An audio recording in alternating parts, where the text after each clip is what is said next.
में नींद बहुत है पर सोना नहीं है। यही समय है कुछ करने का, इसे खोना नहीं है। Hello everyone, this is Sonia Sharma. Welcome back to my channel study with Kanha ji. कैसी हैं आप सभी? आई होप कि आप सभी अच्छी होंगी। आप लोगों की प्रिपरेशन अच्छी चल रही होगी।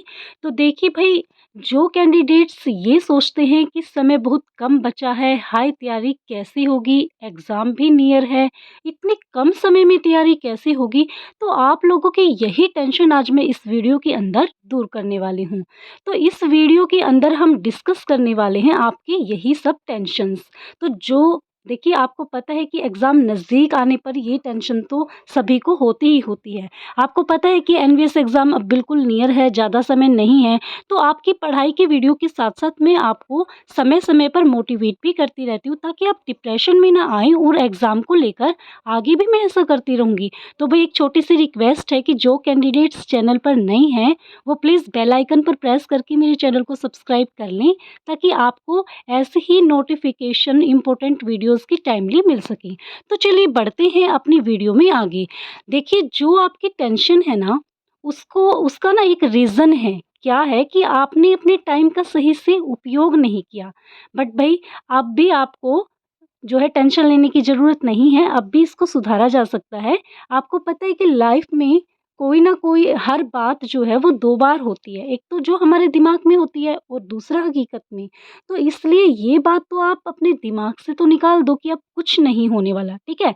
देखिए, जब दुनिया कहती है ना कि अब कुछ नहीं हो सकता, तो यकीन मानिए कि वही समय है कुछ कर दिखाने का। तो आपको कुछ करके दिखाना है, आपको डिप्रेशन में नहीं आना है, टेंशन नहीं लेनी है एग्ज़ाम को लेकर, ठीक है? अब ये सोचने में टाइम वेस्ट मत करो कि काश मैंने पहले पढ़ लिया होता, अब मैं क्या करूँ, अब तो कुछ नहीं हो सकता। बल्कि अब जितना भी टाइम आपके पास बचा है ना, तो उसका आप दिल से नहीं भई दिमाग से काम लो। देखो, सब कुछ पढ़ने की बजाय ना आप ओनली इम्पोर्टेंट टॉपिक सब आपको पढ़नी है, क्योंकि अब इतना टाइम नहीं है कि आप पूरा का पूरा पढ़ोगे, नहीं। इम्पोर्टेंट टॉपिक्स पढ़ो। और एक बात और है भाई, प्रीवियस ईयर ज़रूर पढ़ कर जाना, क्योंकि प्रीवियस ईयर से ना आपको ये पता लगेगा कि क्वेश्चंस किस टॉपिक से पूछे गए हैं, तो उसी टॉपिक को आप अच्छे से पढ़िएगा। सिलेबस वाइज़ पढ़ना है, ये नहीं है कि आपको सिलेबस का पता नहीं है और आपने फालतू कुछ पढ़ लिया, नहीं। ये 2-3 बातें अगर आपने ध्यान में दे ली ना अभी 10-20 दिन के अंदर-अंदर, तो भी आपके सिलेक्शन के चांसेस हैं। ऐसा नहीं है कि आपका एग्ज़ाम अच्छा नहीं हो सकता, नहीं। अब दूसरों को देखकर आपने अपनी टारगेट कभी भी सेट नहीं करनी है। आप इस बात पर फ़ोकस मत करो कि भई किसने कितना पढ़ा है, बल्कि आप इस बात पर ध्यान दो कि आपने कितना पढ़ा है, आप कितना पढ़ चुके हैं और आपको कितना पढ़ना है, ठीक है? अगर पढ़ते समय आपको भई ऐसा होता है ना, कई बार अब सर्दियाँ भी चली हुई हैं कि आपको नींद आने लगती है ठंड की वजह से, तो ऐसा नहीं है भई, देखो बिस्तर में बैठकर बिल्कुल नहीं पढ़ना है। अपना टेबल और कुर्सी लीजिए, वहाँ से अपनी आराम से स्टडी कीजिए।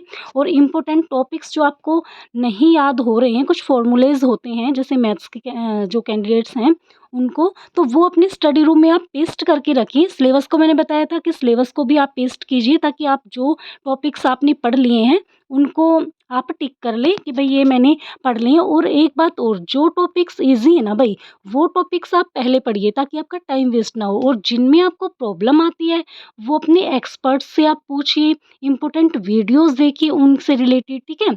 जो पहले पास आउट कर चुके हैं एग्ज़ाम को, उनसे सलाह लीजिए। तो ये चाहे कुछ भी करें आप, लेकिन अपने टॉपिक्स को आप क्लियर करें। आपको टेंशन नहीं लेनी है उस टॉपिक को लेकर कि हाय अब मैं क्या करूँ, ये तो मेरा क्लियर ही नहीं हो रहा है, नहीं। पहले ईज़ी टॉपिक्स पढ़ें, बाद में अपने प्रॉब्लमैटिक टॉपिक्स को आप उठाएँ, ठीक है? आपको ना ये सोचकर टाइम बिल्कुल वेस्ट नहीं करना है कि अब क्या होगा, चाहे कुछ भी हो जाए भई, आपका सारा फ़ोकस ना अपने टारगेट पर होना चाहिए। और आपका टारगेट क्या है कि आपको अपनी एक शीट पक्की करनी है, ठीक है? तो सिस्टम वाइज़ आप पुराने पेपर्स से इम्पोर्टेंट टॉपिक्स को सही तरीके से सिलेक्ट करें और तब अपनी प्रिपरेशन करें। क्योंकि किसी ने कहा है कि दुनिया में करिश्मे नहीं होते। किसने कहा है कि दुनिया में करिश्मे नहीं होते? तुम एक बार कोशिश तो करो। बिल्कुल सही बात है। होता है भई, दुनिया में करिश्मा भी होता है। अरे! एक दिन में जब सब कुछ चेंज हो सकता है, तो अभी तो आपके पास 20-25 दिन, 21 दिन जो भी हैं, अभी तो फाइनल डेट भी नहीं आई है, हो सकता है चेंज हो जाए, बट आपको वो नहीं करना है। आप इसी डेट को लेकर अपनी एग्ज़ाम की प्रिपरेशन करो, आपका आराम से हो जाएगा। और टाइम-टाइम पे देखो, मैं आपको टीचिंग एप्टीट्यूड की वीडियोज़ भी मैंने डाली हुई हैं, जिन्होंने नहीं देखी है वो प्लेलिस्ट में जाकर देख लें। अब जीए की भी मैं रेगुलर डालूँगी। भई मेरी तबीयत थोड़ा ठीक नहीं थी, इसलिए मैं 2-3 दिन से वीडियोज़ नहीं बना रही थी, और अब आगे ऐसे रेगुलर मैं आपको मोटिवेट भी करती रहूँगी, बीच-बीच में बताती भी रहूँगी। अगर कोई न्यू नोटिस, न्यू अपडेट आती है आपकी एग्ज़ाम के रिगार्डिंग, वो भी आपको बताई जाएगी। तो प्लीज़ भई, जिन्होंने अभी तक मेरे चैनल को सब्सक्राइब नहीं किया है, वो बेल आइकन पर प्रेस करके चैनल को सब्सक्राइब कर लें। और एक और छोटी-सी बात, देखिए, टारगेट को आपने बिल्कुल सेट करके रखना है, टारगेट को आपने नहीं भूलना है। आपके जो मम्मी-पापा के ड्रीम्स हैं, वो आपसे हैं, आपका ड्रीम आपको पूरा करना है, अपने मम्मी-पापा का, अपने गुरुजनों का, ठीक है? तो उनको ध्यान में रखकर अपनी पॉज़िटिविटी मतलब गॉड, जिस भी भगवान को आप मानते हैं, उनको ध्यान में रखकर अपनी प्रिपरेशन कीजिए। ऑल द बेस्ट एवरीवन, क्योंकि लक्ष्य न ओझल होने पाए, कदम मिलाकर चल, और मंजिल तेरे पग चूमेगी, आज नहीं तो कल। Thank you, have a nice day.